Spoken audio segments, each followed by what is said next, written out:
All right, friends, it's Tina. I'm back, Borowski, with a new video. Unfortunately, I couldn't post anything for about a bit there.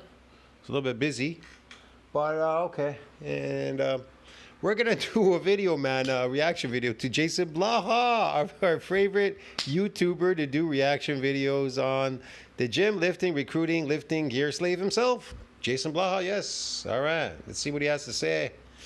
Blaha says, working muscle from all angles for maximum gains. Unfortunately, there are no more gains after with a repeated bout. If your goal is to maximize muscle mass, it is important to work muscles from every angle. Hey, everybody, I thought I would chat with you guys. Well, you're not going to maximize any muscle if you don't have, if you run out of myonuclei. If you don't have enough nuclei. Now, I'm not saying these, these people, they say these body types. Okay, look, man, I don't know about these body types, okay? Ectomorph, mesomorph, endomorph. So these mesomorphs and ectomorphs have more nuclei than ectomorphs, okay? Because I don't know, they're carrying more fat on their body. That weighs you down. That will give you more. That will give you more of these whatever. What do you think people do bulk diets for, man? They think that if they gain a whole bunch of weight and they walk around with weight, that your body's going to give you these nuclei automatically. They will strip him eventually. You understand me? They will strip him. There'll be some support in muscle growth, but at some point, I don't know. It's just not enough. You're not bulking enough. Now, there are some people, like I said, they weigh over 400 pounds. Now, how much muscle are they carrying to fat ratio? Well, they're carrying a lot more fat. But that domain is forced to grow because it has to carry all that weight, over 200-300 pounds of weight, unnecessary weight. Gals, a little bit about this today. Now, when I make this statement, I am not saying minimalist training doesn't work. I'm not saying you can't get pretty big, pretty jacked. It doesn't. There's only two ways to increase the myonuclear domain. It's through muscle damage, or you're a big fat dude, a big fat man walking around, okay? You understand me? Or you have weight strapped to your body and you sleep with it and you walk with it day in and day out. That's it, really, basically. That's the only way to force that domain. That's it, and you're not doing that. I doubt you're going to be walking around with like 100-some pounds on your back and sleeping with it, waking up with it, showering with it, and walk around with it, okay? Unless it's fat that you gain by eating an artificial diet. Okay, dude?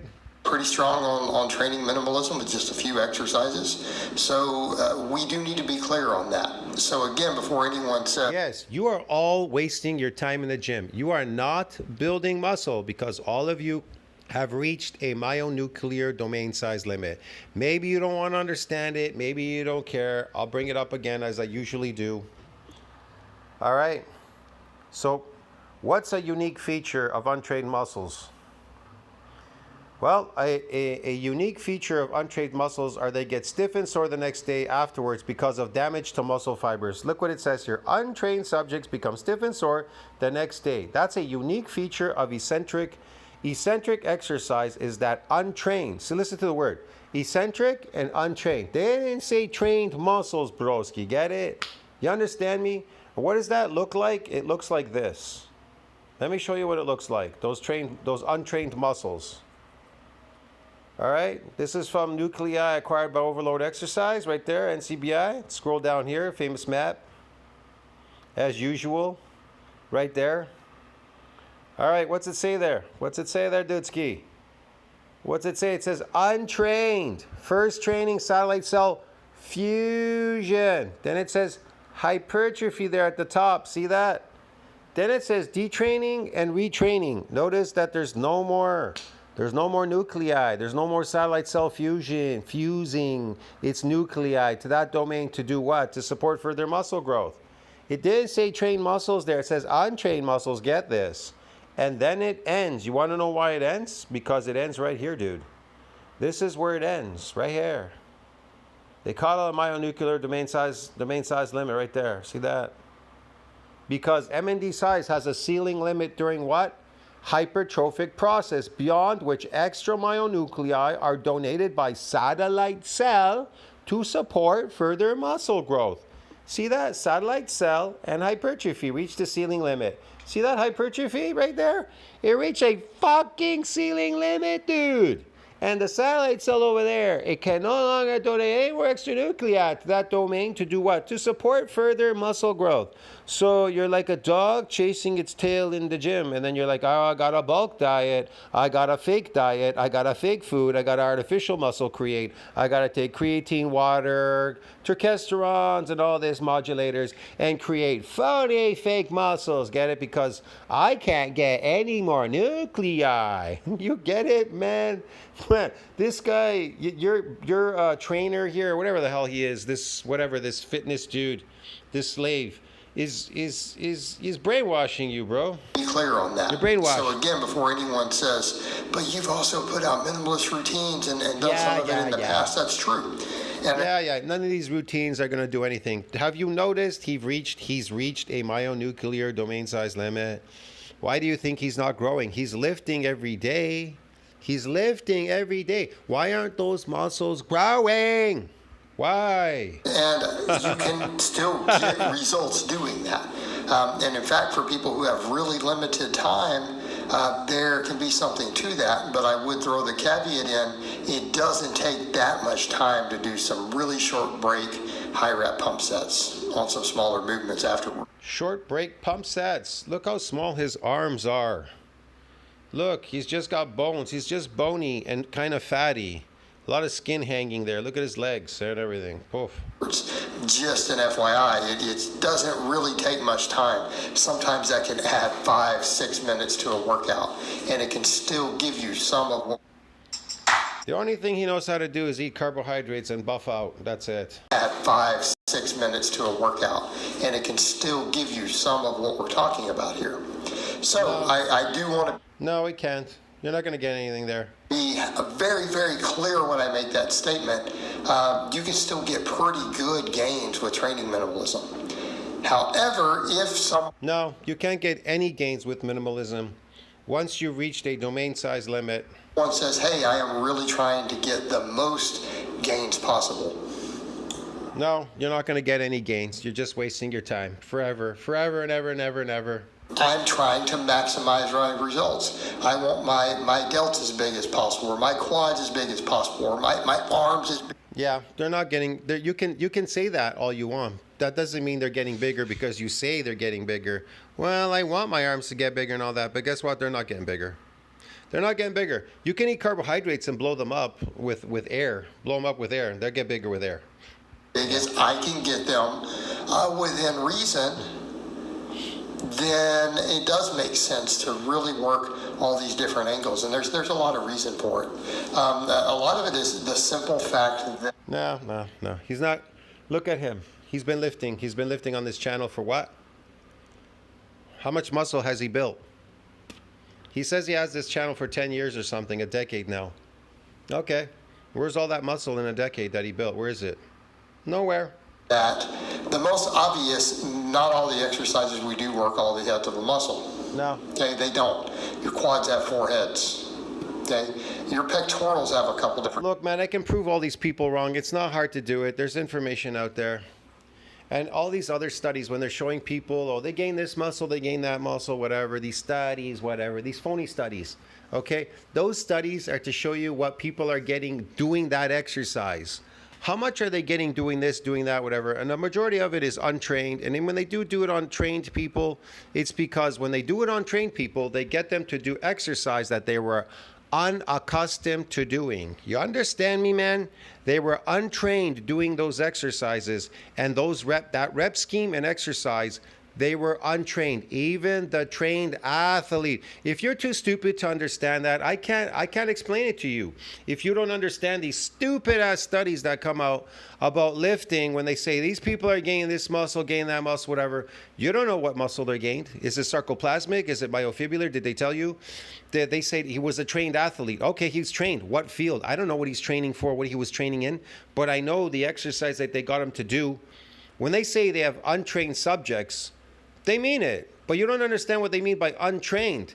They could be trained athletes doing unaccustomed, untrained exercise that they're untrained doing. They've never been trained doing that exercise, that rep scheme. Get it, man? That's with different sections. Jesus Christ. Data shows do get worked differently, different chest angles. Nah, man. Okay? your triceps have 3 different heads. No, you have to be really out to lunch to not understand what they are exactly talking about in science when they say unfamiliar forms, unaccustomed bouts of exercise, untrained muscles get this damage, but trained muscles, they don't get damaged.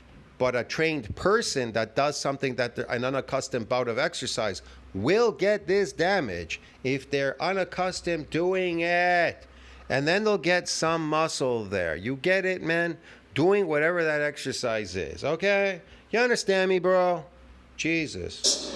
2 of them share a slightly different function from the third head, and the third head is actually the bigger of the 3, and it has some functions that the other 2 are not involved in, okay? No, they don't. No, there's nothing going on there. You're wasting your time. So you have that. The delt has 3 different heads. Yeah. Okay, the delt has 3 different heads. We know that it's the eccentric exercise that will cause damage to that shoulder area, the muscle, right? But look at it. It lays flat. Your arms are actually laying down in an eccentric position, right? They're down, right? At the side of your body. Okay, so what are you doing? You're swinging it up in the air.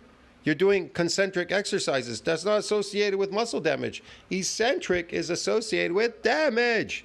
But how do you damage the shoulder? Well, when the weight starts coming down, what are you doing? You're flying the weight up and down. When it's coming down, there's nothing going on there. Trust me, it is really hard to damage the shoulder muscles. That's why they say, well, these guys, they took steroids, and then they got these bubble shoulders. They look so bubbly. There's so much fluid in there. Yeah, it's fluid. It's sarcoplasmic hypertrophy. It's fucking glycogen, bro. Get it? It's phony muscles. The shoulder is almost the hardest area to damage. It's astronomically hard as even a natural to damage it and get it to become bigger. And then it only happens once anyways in an adaptation. It'll repair and remodel stronger and then it's resilient from further assaults. Okay, dude? Interior, the medial, or the lateral, sorry, and the posterior. They all have very different functions. Bicep has 2 heads technically. It's biceps, right? A lot of people are unaware there's a slight different function in those. The short head is only involved with flexing the elbow. The long head is involved with some of the movement of the shoulder. That first 30 degrees of forward rotation of the shoulder actually involves the long head of the bicep, and there are fibers of it directly involved with that movement. Okay, you see where we're going with this? Now, obviously, the lats don't necessarily have a lot of... Yeah, those fibers are involved in that movement, but guess what? They reached a myonuclear domain size limit. They repaired and remodeled stronger. Now they're resilient from further assaults. And the repeated bout effect phenomena and milestone full stand ends and the satellite cell is beyond where it could donate extra nuclei to that domain. Support further muscle growth. Different functions, but all those other muscles of the back do all around it. I mean, the trapezius has 3 different parts, and they have different functions. Okay, so when you look at it from that perspective, it does make sense. Absolutely makes sense. If you want to maximize your tricep growth, guess what? You probably need to have both extension of the elbow as well as extension of the shoulder. Okay, because that long head of the tricep is part of that. If your goal is to get your delts as big as possible, you do need to have work that works both the front, the raising in the front, the raising towards the rear, the raising towards the sides. Okay? Some of that should almost be common sense. All right? If you want to really get... Yeah, it should be common sense to all you to realize that you're not getting that damage anymore, because where's the painful restriction? Where's the DOMs? Where's all these things that that are associated with that damage? And then after your muscles grew bigger and stronger, what happened after that? You didn't get that damage no more. Where'd it all go? Where did it all go? I know. Man, we don't like that DOMS. That DOMS is bad. We got to be lifting slaves. Got to lift weights in the gym. Got to get better lifting those weights, bro. Forever. As big as possible. And then pretend that we're building muscles. Okay. Now, is it to say that there isn't carryover to those other heads? Sure, there's carryover. No, of course there is, right? Of course there's this carryover. This guy is just inflaming his muscles and growing older. He's 85 now, 47, going on 85, going on 90. Pretty soon, in another few more years, he's going to look 90. Doesn't Does the bench press still work the long head of the... Look at the head, look at the face. The hair's gone already. The face looks aged. It looks like an old 85-year-old man. Now, it looks like an 85-year-old man with osteosarcopenia. That doesn't look so bad with the osteosarcopenia. Get it? It just looks like that. It's weird. It's weird, bro. tricep? Jesus, what's going on here? No, of course there is, right? Does the bench press still work the long head of the tricep or a closed grip bench? Sure. Will it ever maximize the growth of that head? No. And the data shows that very clearly with studies that have looked at extensions. Bench press grows the lateral head more than extensions, and extensions grow the long head more than the bench press. Okay. No bench presses grow long heads or short heads or do any of that. Well, if you eat carbohydrates, it'll pump glycogen in there. For every gram of glycogen, 3 grams of water drawn between skin and muscle into the muscle, creating these beautiful, phony, fake muscles that you can maintain forever. Eating carbohydrates and lifting and being a lifting slave, lifting in the gym for no other reason because you want to maintain glycogen, which is toxic in your muscles. Yeah, okay. Delts, a lot of the same things are happening there. But of course, any exercise that works the side delts, of course, going to work for the other two also. Of course, it's working the side delts, this delt, that delt. It's not doing anything. He's not doing anything other than he's using weights to try to burn body fat. Burn body fat. And the more he burns body fat, the more the ugliness is revealed underneath this terrible physique. I don't know. Yeah. Right? We have all of that, but then what about other studies that are looking and finding that things like proximal and distal portions of the muscle get worked different? Yeah, I told you those studies, if they're based on trained athletes, depending on what they're doing, what exercise they have them doing. Now, if they were unaccustomed to doing that exercise, rep scheme, whatever, they may get this damage, but they'll adapt rapidly to it. And there'll be no more growth, zero. That's why these studies are all short. They don't do maximally long studies on the same thing because they already know about repeated bout effect. They know that domain has ended. They simply do different exercises for different myonuclear domains to see how much muscle you'll get doing an exercise that you're unaccustomed to doing, you're untrained doing, to see how much growth you'll get out of that domain. And then they make lots of them. They make lots of studies like that. And so what? They have a study where they got these people to do some exercise. They said they were trained people. And then the majority of what they got was sarcoplasmic. Look, I'll show you this. I'll explain this. The majority of their exercise is sarcoplasmic. It's really simple, bro. So,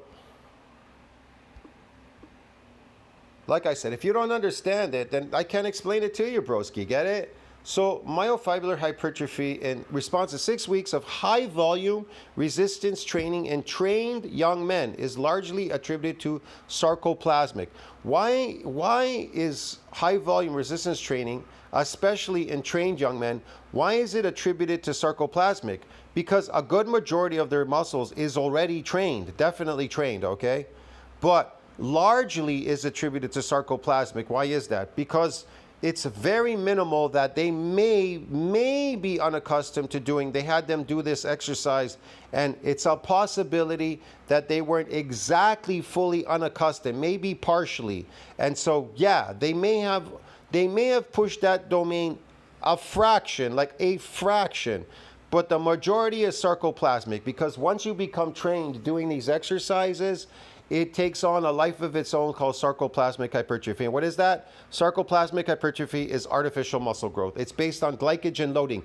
You are now, listen to the word, anything that you do, you coming into the gym often, and you're training, and it's voluminous, and you keep coming in all the time, you are now an endurance athlete, and that is associated with glycogen loading. But you're using weights as opposed to running in, like, I don't know, a marathon, get it? And then glyco loading at the end. So yeah, you're just pumping more glycogen in your muscle with weights. Okay, dude? It's fake, okay?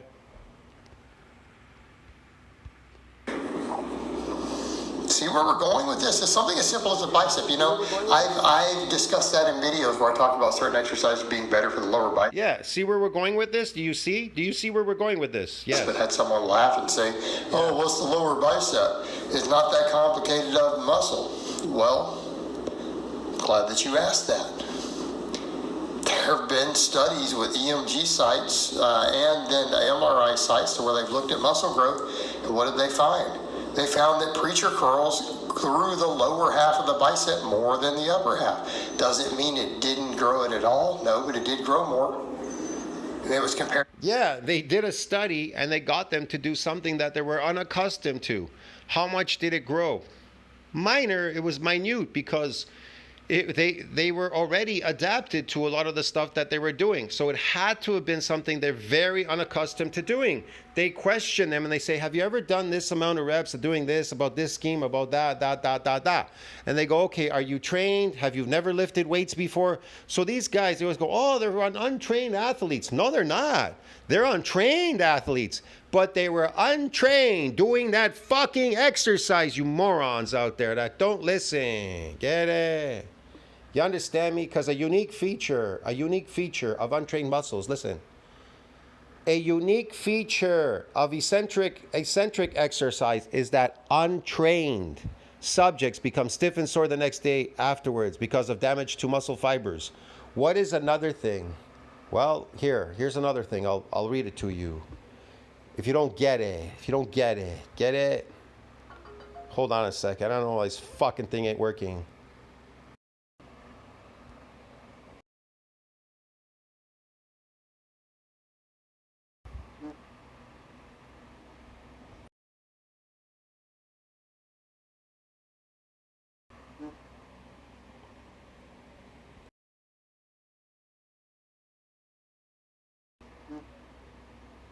Okay, I don't know why it's not coming up, okay?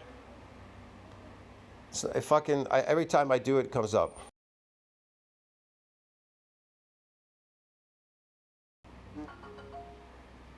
Yeah, I don't know why. It doesn't want to come up, okay?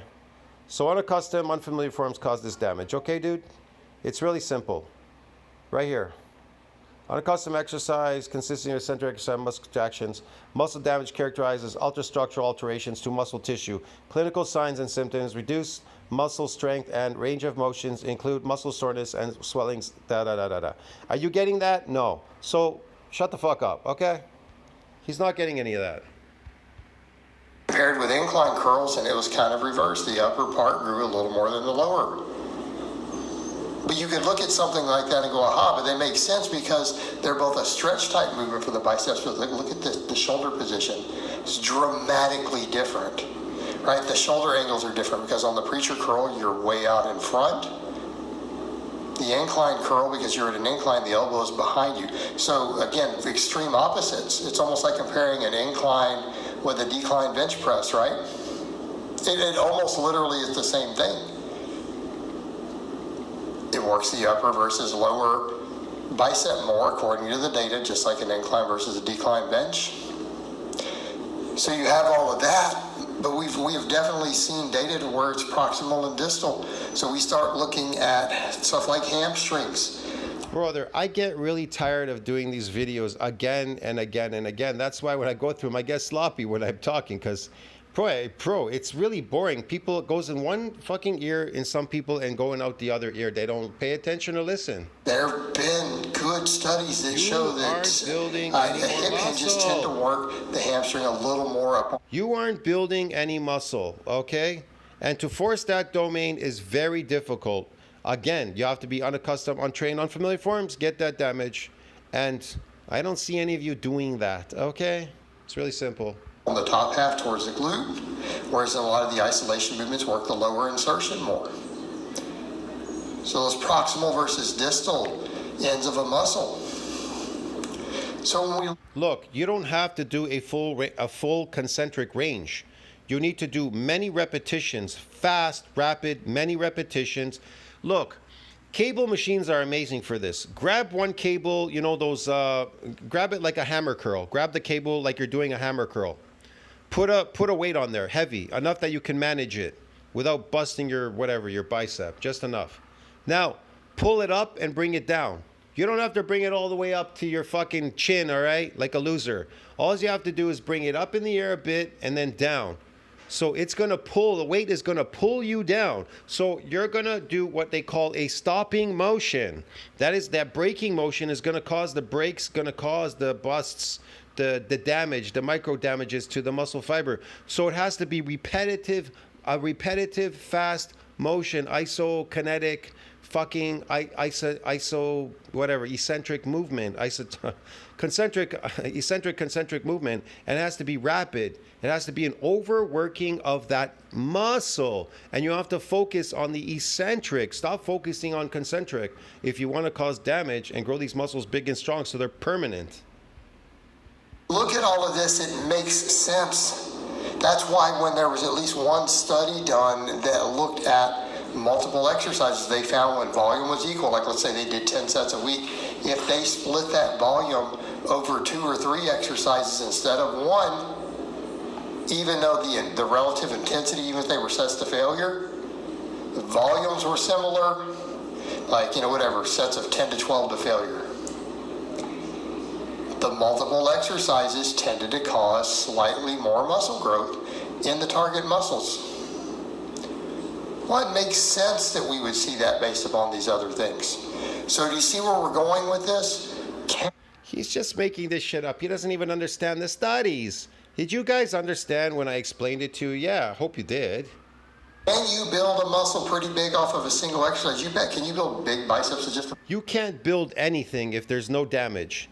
If there's 0 damage to that muscle fiber, you are not going to build any muscle. Unless, of course, you want to get the satellite cell to donate some nuclei to that domain by getting really fat, by bulk dieting, getting super fat. But guess what? When you start getting skinny again, let's say you gain some weight, let's say you gain 20 pounds, even 30. Yeah, the domain will increase because of the weight that's being carried around. But guess what?